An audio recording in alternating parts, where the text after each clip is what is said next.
नमस्कार, good morning, Radhe Radhe. आप सभी का फ्यूचर कोचिंग क्लासेस में बहुत बहुत स्वागत है। दोस्तों, हम देख रहे थे संगम सीरीज में देख रहे थे करंट अफेयर आपके एग्जाम के लिए बहुत ही महत्वपूर्ण होता है, जिसमें 10 महत्वपूर्ण चुने हुए क्वेश्चन रखे हैं जो आपके एग्जाम में 100% छपने वाले क्वेश्चन है। दोस्तों, तो आइए देखते हैं आज का पहला क्वेश्चन जो आपको दिया गया था पिछली क्लास में।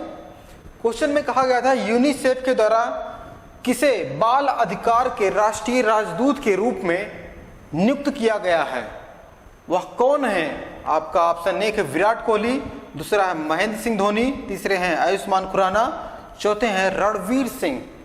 तो सही आंसर है दोस्तों अपना आयुष्मान खुराना। जैसा कि आपको दिख रहा है, ये है आयुष्मान खुराना। इनकी एक मूवी आई थी आर्टिकल 15, बहुत ही फेमस मूवी थी, संविधान के ऊपर थी। क्लियर है? चलिए देखते हैं हमारा पहला क्वेश्चन बेहद ही महत्वपूर्ण दोस्तों। इसमें कहा गया है 150 T20 इंटरनेशनल मैच खेलने वाली दुनिया की पहली क्रिकेटर कौन है? आपका ऑप्शन एक है स्मृति मंधाना, दूसरे हैं हरमनप्रीत कौर, तीसरी हैं सूची बेस्ट, चौथी हैं डाउन याट। तो सही आंसर क्या है दोस्तों? हरमनप्रीत कौर जी हैं। ये T20 150 T20 खेली हैं और यह कैप्टन हैं। किसकी कैप्टन है? इंडियन वुमेन टीम की कैप्टन है हरमनप्रीत कौर जी। क्लियर है इतना? अब बात आती है क्रिकेट से, तो सबसे पहले आपको याद आना चाहिए आईसीसी का मुख्यालय दुबई में है और इसके अध्यक्ष ग्रेग बर्कले जी हैं। वहीं बीसीसीआई की बात आती है, जो इंडिया में क्रिकेट बोर्ड है उसका मुख्यालय मुंबई में है। मुंबई का कौन सा वानखेड़े स्टेडियम है। उसके बाद पूछा जाए इसके अध्यक्ष, तो वर्तमान में रॉजर बिन्नी हैं बीसीसीआई के वर्तमान में अध्यक्ष। क्लियर है? अभी कुछ दिनों पहले एक क्वेश्चन आया था, 100 विकेट लिया था इंटरनेशनल मैच में भारत की एक प्लेयर थी। कौन थी? दीप्ति शर्मा थी। क्लियर है ना? चलिए आगे चलते हैं। क्वेश्चन नंबर 3 में कहा गया दोस्तों, किस मेट्रो ने पहली बार स्वदेशी ट्रेन नियंत्रण जो है एक प्रणाली है, क्या है? पर्यवेक्षण प्रणाली है, उस प्रणाली के अनुसार कार्य कर रहा है, उसका शुभारंभ किया है, तो वह कौन सा मेट्रो है? आपका ऑप्शन एक है दिल्ली मेट्रो, दूसरा है कलकत्ता मेट्रो, तीसरा है विशाखापट्टनम मेट्रो, चौथा है हैदराबाद मेट्रो। तो अभी दिल्ली मेट्रो ने, तो आपका सही आंसर हो जाएगा ऑप्शन एक दिल्ली मेट्रो। तो दिल्ली मेट्रो ने इसका बहुत अच्छे से शुभारंभ किया है, यह स्वदेशी ट्रेन नियंत्रण और पर्यवेक्षण प्रणाली का। क्लियर है? अब देखिए, जो यह हुआ है दोस्तों 18 फरवरी को हुआ था। कब हुआ था? 18 फरवरी को हुआ था, दिल्ली में हुआ था। और इसके जो केंद्रीय आवास मंत्री हैं, कौन है दोस्तों? मनोज जोशी जी हैं, उनके द्वारा। ठीक है, मनोज जोशी जी के द्वारा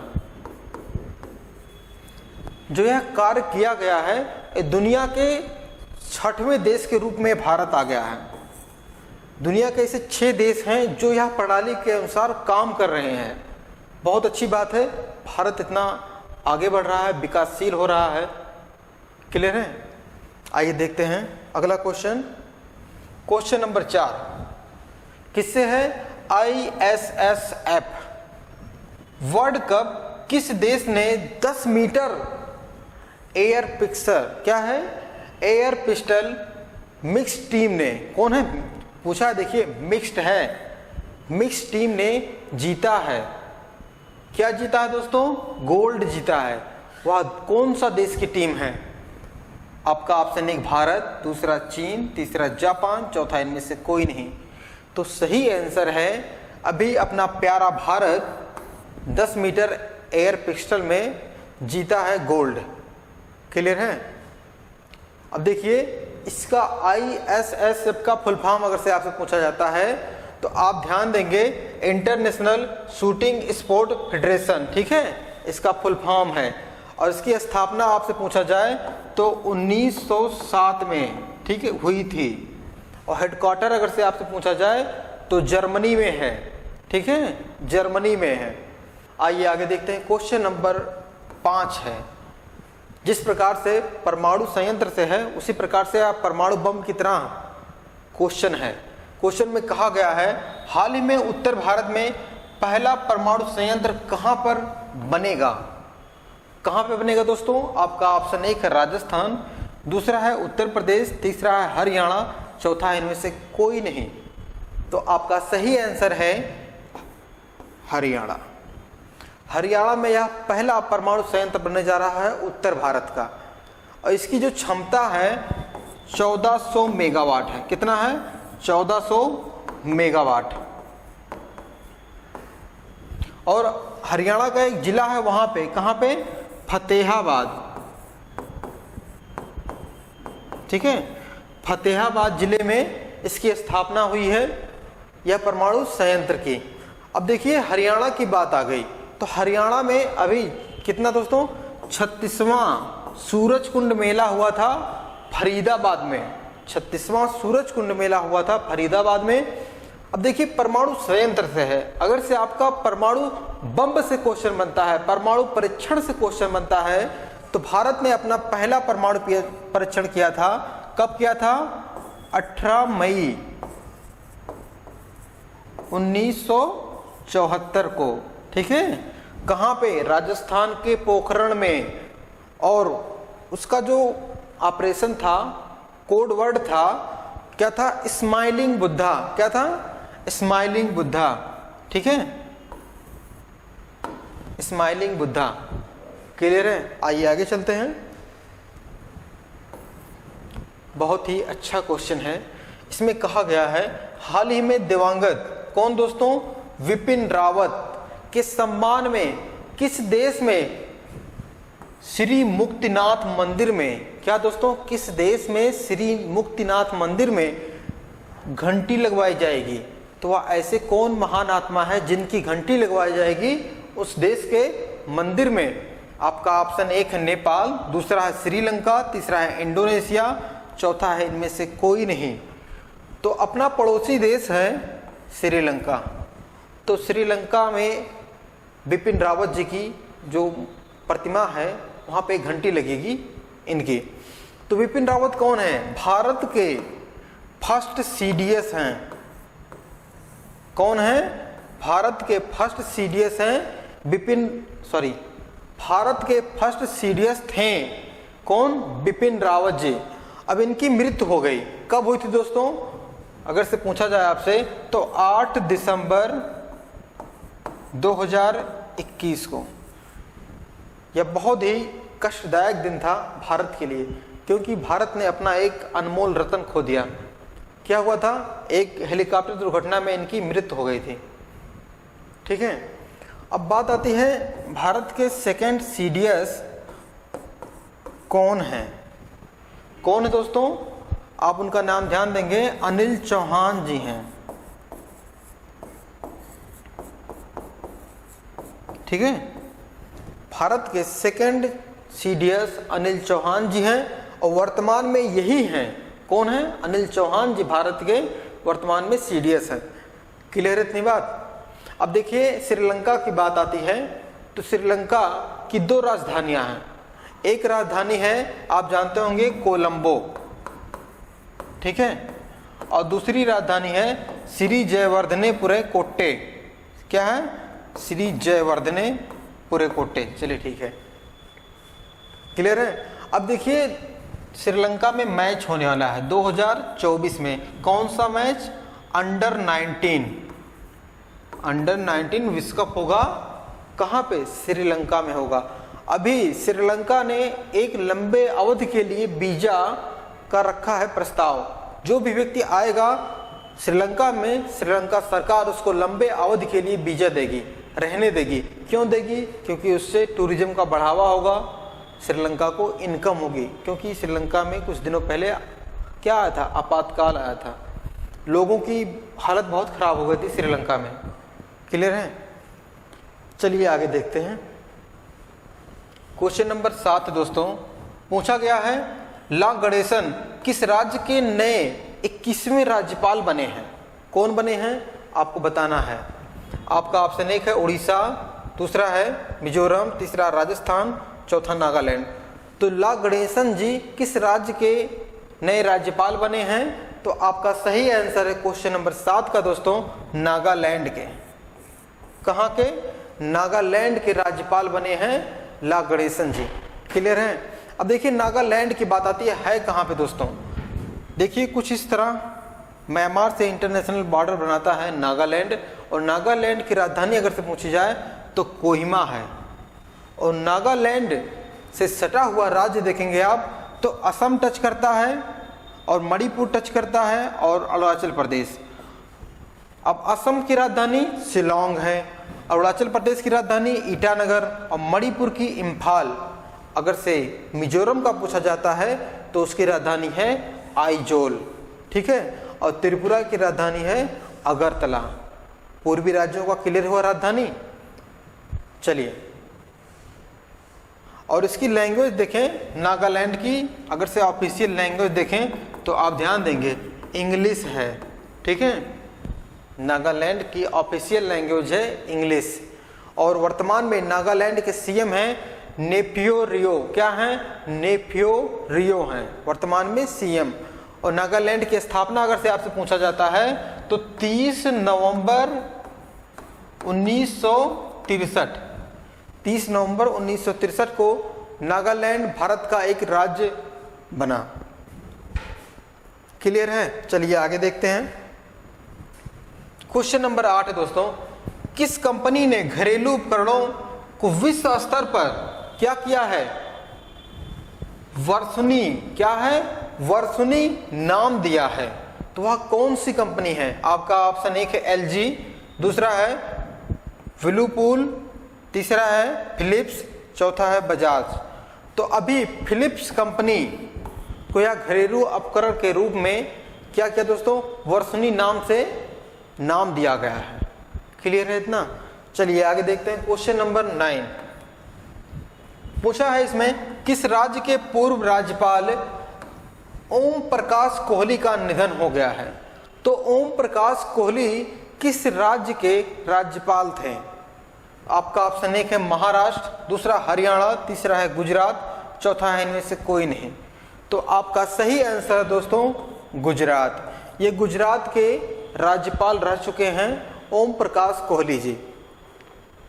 अब गुजरात की बात आती है दोस्तों तो इसकी स्थापना आप ध्यान देंगे 1 मई 1960 को गुजरात राज्य की स्थापना हुई थी। अब गुजरात राज्य की राजधानी अगर से पूछा जाए तो गांधीनगर है, और सबसे अधिक तटीय सीमा बनाने वाला राज्य कोई है तो गुजरात है। ध्यान देंगे, समुद्र तट से सबसे अधिक सीमा बनाने वाला राज्य गुजरात। अब देखिए गुजरात के पास यहाँ पे है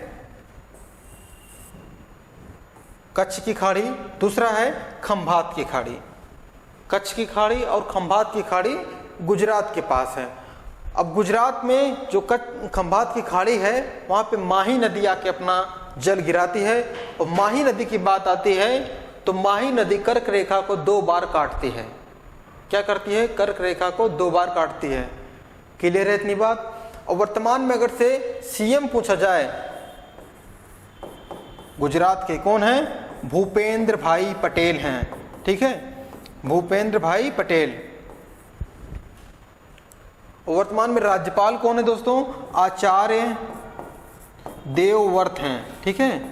देवव्रत वर्तमान में गुजरात के राज्यपाल हैं। गुजरात के पहले राज्यपाल अगर से पूछा जाए तो मेहदी नवाज गंज जी हैं गुजरात के पहले राज्यपाल। क्लियर है गुजरात से क्वेश्चन? आइए आगे देखते हैं। क्वेश्चन बेहद ही महत्वपूर्ण है। पूछा है भारत के 80 कौन है? 80वें ग्रांड मास्टर कौन बने हैं? 80वें ग्रांड मास्टर कौन बने हैं? तो आपका ऑप्शन 1 है विघ्नेश NR, दूसरा है विप्रणव, तीसरा है संकल्प गुप्ता, चौथा है इनमें से कोई नहीं। तो आपका सही आंसर है विघ्नेश NR, या 80वें ग्रांड मास्टर बने हुए हैं भारत के। वहीं आपसे पूछा जाए 79वें कौन थे? तो ध्यान देंगे परनेश यम थे। ठीक है, परनेस यम थे 79वें क्रम के। क्लियर है इतना? चलिए देखते हैं हमारा आज का ब्रह्मास्त्र। आज का ब्रह्मास्त्र बेहद ही महत्वपूर्ण है। संविधान से, संविधान से किस प्रकार से क्वेश्चन पूछे जाते हैं आपके एग्जाम में, उसमें लिया गया है, कहा गया है विश्व का सबसे बड़ा लिखित संविधान कहाँ का है? भारत का है। अगर से पूछा जाए विश्व का सबसे पुराना संविधान कहाँ का है? ब्रिटेन का है। लेकिन पुराना लिखित संविधान अगर से पूछा जाए आपसे तो यूएसए का है। ठीक है, ब्रिटेन का जो संविधान है वो लिखित संविधान नहीं है, यह सिर्फ बोल के लोगों के द्वारा नोट किया गया है वहाँ के पार्लियामेंट में, संसद में। ठीक है, अब देखते हैं भारत में जो संविधान है वह संविधान कितने अनुच्छेद पहले थे, तो कितने से दोस्तों?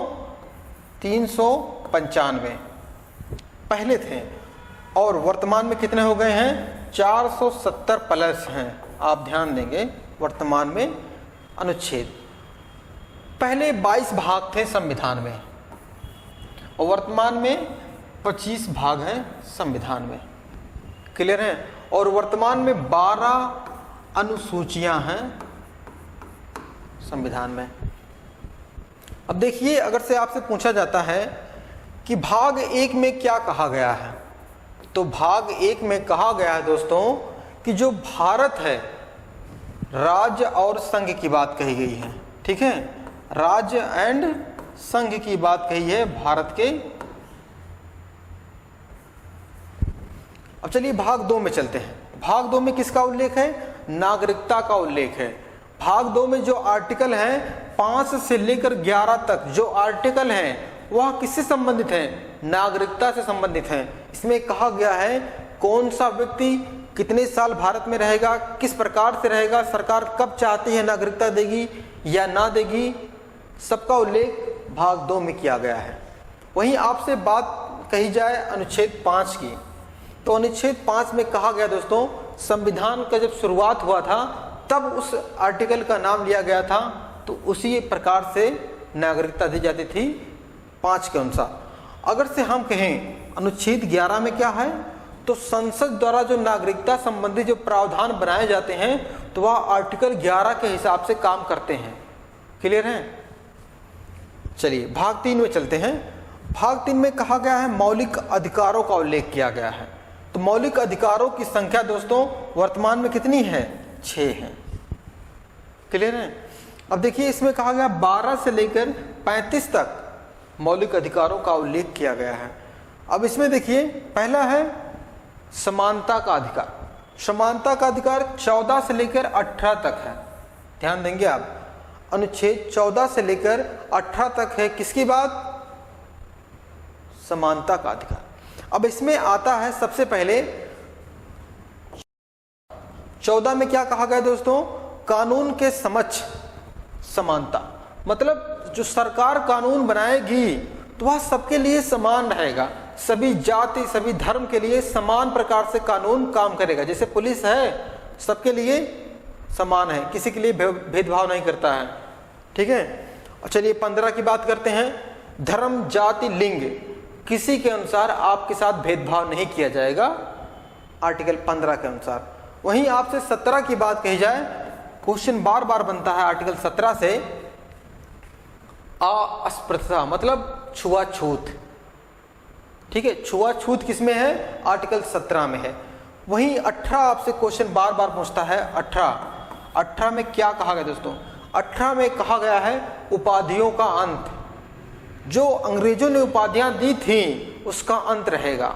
अंत होगा किसमें? 18 में। लेकिन आप ध्यान देंगे अगर से यूजीसी द्वारा जो उपाधि दी जाती है, जैसे डॉक्टर की उपाधि हुआ, तो ये उपाधि इसमें नहीं आएगी।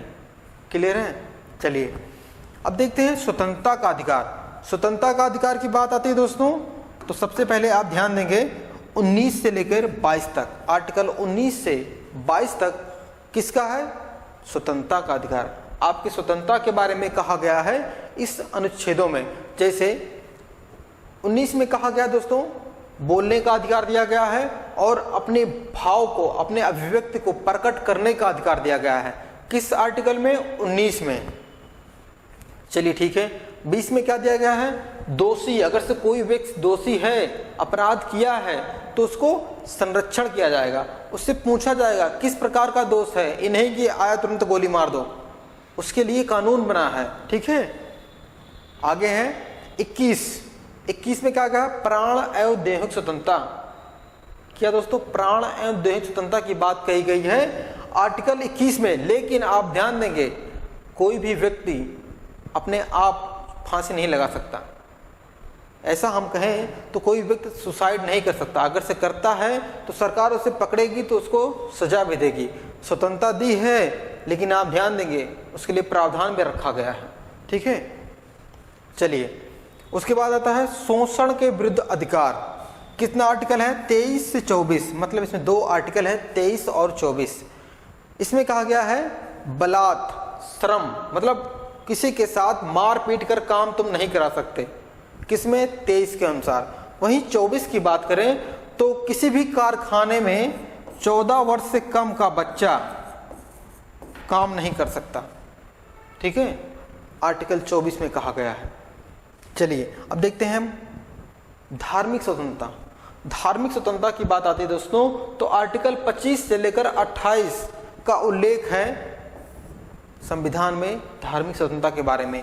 तो आप किस प्रकार से आपको दिए जाएंगे, धर्म के अनुसार काम करेंगे, किसी भी धर्म को मान सकते हैं आप, तो इसका उल्लेख किसमें है, धार्मिक स्वतंत्रता में। क्लियर है इतनी बात। चलिए आगे चलते हैं। दिया है संस्कृत और शिक्षण संबंधी अधिकार, मतलब किसी के कल्चर के बारे में कहा जा रहा है। तो इसमें है 28 से 30 जो आर्टिकल हैं वह किससे संबंधित है, संस्कृत और शिक्षण संबंधी जो कार्य होंगे। तो उसी में आ जाता है आपका आर्टिकल 29 इसी में आता है, जिसमें कहा गया है अल्पसंख्यक वर्ग का कोई भी होगा तो उसकी भाषा, उसकी लिपि को आप अपमानित नहीं करेंगे, उसका प्रमोट करेंगे। क्लियर है, 29 में कहा गया है। और वहीं आपसे 30 में कहा जाए दोस्तों, क्वेश्चन बार बार 29-30 से पूछा जाता है, अभी पेट वाले एग्जाम में भी आया था, आर्टिकल 29 में क्या है। तो आर्टिकल 30 में आप ध्यान देंगे, अल्पसंख्यक वर्ग के लिए जो शिक्षण संस्थान होंगे, क्या होंगे, शिक्षण संस्थान होंगे, सरकार उसमें छूट देगी उनको। ठीक है, अल्पसंख्यकों के लिए। उसके बाद है संवैधानिक उपचारों का अधिकार, आर्टिकल 32। B.R. अम्बेडकर जी ने इस आर्टिकल को संविधान की आत्मा कहा है। क्या कहा है, आत्मा कहा है। आर्टिकल को कहा, प्रस्तावना आत्मा है, लेकिन आर्टिकल की बात कही जा रही है तो आर्टिकल 32 है। इतनी बात ध्यान दीजिएगा। अगर से आर्टिकल 32 ना होता, जो आपके मौलिक अधिकार दिए गए हैं वह सभी समाप्त हो जाते हैं। तो मतलब यह क्या करता है, आपके अधिकारों की रक्षा करता है। अगर से कोई व्यक्ति आपके मौलिक अधिकारों का हनन करता है तो आप सीधे सर्वोच्च न्यायालय जा सकते हैं इस आर्टिकल के अनुसार। तो इस आर्टिकल में दोस्तों 5 प्रकार के रिट जारी करता है।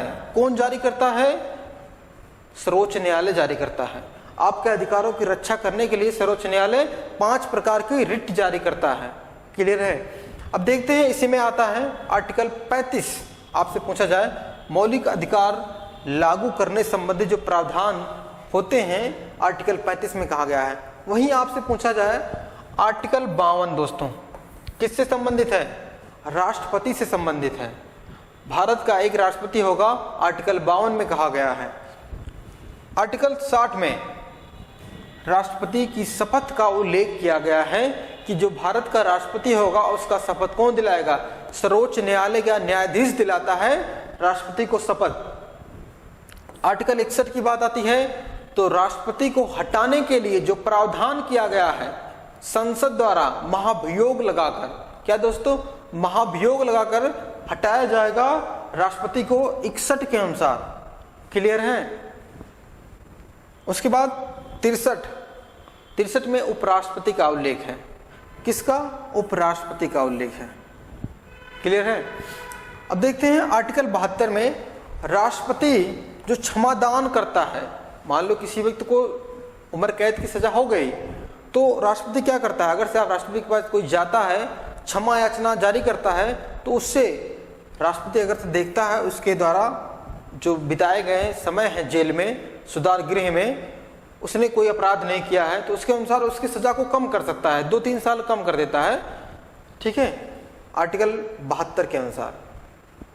क्लियर है? चलिए देखते हैं, हमने जो पिछली क्लास में पढ़ा था उसका रिवीजन करेंगे एक नज़र में। कहा गया है हाल ही में गृह मंत्री अमित शाह ने शिव सृष्टि थीम पार्क का क्या किया दोस्तों, पहले चरण का उद्घाटन किया है। कहाँ पे किया है? तो आपको ध्यान होगा ये किया है पुणे में। क्वेश्चन नंबर दूसरा है, हाल ही में किसे नीति आयोग का सीईओ बनाया गया है? किसका दोस्तों? नीति आयोग का सीईओ बनाया गया है। तो वी.आर. सुब्रमण्यम जी को नीति आयोग का सीईओ बनाया गया है। नीति आयोग की बात करें तो उसका अध्यक्ष होता है भारत का प्रधानमंत्री। क्लियर है? चलिए आगे देखते हैं। हाल ही में टेस्ट क्रिकेट में सबसे अधिक छक्के लगाने वाला कौन सा बल्लेबाज बन गया है? तो अभी बेन स्टोक बने हैं, इंग्लैंड के क्रिकेटर हैं बेन स्टोक, जो इंग्लैंड के टेस्ट क्रिकेट के कप्तान भी हैं बेन स्टोक। क्वेश्चन नंबर 4 दोस्तों, भारत और उज्बेकिस्तान के बीच डस्ट लीग अभ्यास हुआ है, कहाँ पर हुआ है? अभी यह हुआ है उत्तराखंड में। उत्तराखंड में डस्ट लीग का शुरुआत हुआ है परीक्षण अभ्यास का। इसमें भारत की सेनाएं शामिल होंगी और क्या होगा दोस्तों, युद्ध अभ्यास किया जाएगा। क्वेश्चन नंबर 5 है, कहा गया है किस भारतीय मूल के वैज्ञानिक ने national geographical pictures of the year का अवार्ड जीता है? तो कौन है? कीर्ति सुब्रमण्यम जी को यह अवार्ड मिला है। क्लियर है? आगे हैं, 18वीं विश्व सुरक्षा कांग्रेस का आयोजन हुआ है, वह कहाँ पे हुआ है? तो जयपुर में हुआ है। जयपुर कहाँ पे है? राजस्थान में है। क्लियर है? यह क्वेश्चन दोस्तों आपके लिए है। क्वेश्चन में कहा गया है हाल ही में दादा साहब फाल्के अंतर्राष्ट्रीय फिल्म समारोह 2023 में किस फिल्म को अवार्ड दिया जाएगा? कौन सा award film of the year के लिए चुना गया है? आपका ऑप्शन 1 है पठान, दूसरा है RRR, तीसरा है द कश्मीर फाइल्स, चौथा है इनमें से कोई नहीं। तो दोस्तों इसका सही आंसर क्या है, इसका आप कमेंट में आंसर बताइएगा। वीडियो कैसा लगा है इसका भी आप कमेंट करके बताइएगा। दोस्तों के पास शेयर करिए जिससे उनको भी पता चले फ्यूचर कोचिंग क्लासेस के माध्यम से डेली करंट अफेयर लाया जाता है और महत्वपूर्ण क्वेश्चनों को लाया जाता है। अगर से आपने फ्यूचर कोचिंग क्लासेस का ऐप अभी तक डाउनलोड नहीं किया है तो गूगल प्ले स्टोर पर जाइए, वहाँ पे फ्यूचर कोचिंग क्लासेस सर्च करिए और आपको नीचे दिख जाएगा फ्यूचर कोचिंग क्लासेस, उस पर आप इंस्टॉल करिए, मोबाइल नंबर डालिए। किसी भी प्रकार का दिक्कत होता है तो कॉन्टैक्ट नंबर दिया गया है, उस पर कॉल करिए। आपको 24 घंटे सुविधाएं प्रोवाइड की जाएंगी और बीएड की क्लासें आपको निरंतर मिलती रहेंगी वहाँ पे, ऑनलाइन और ऑफलाइन क्लासेस के माध्यम से, फ्री PDF के माध्यम से। तो जुड़िए हमसे ऐप पर।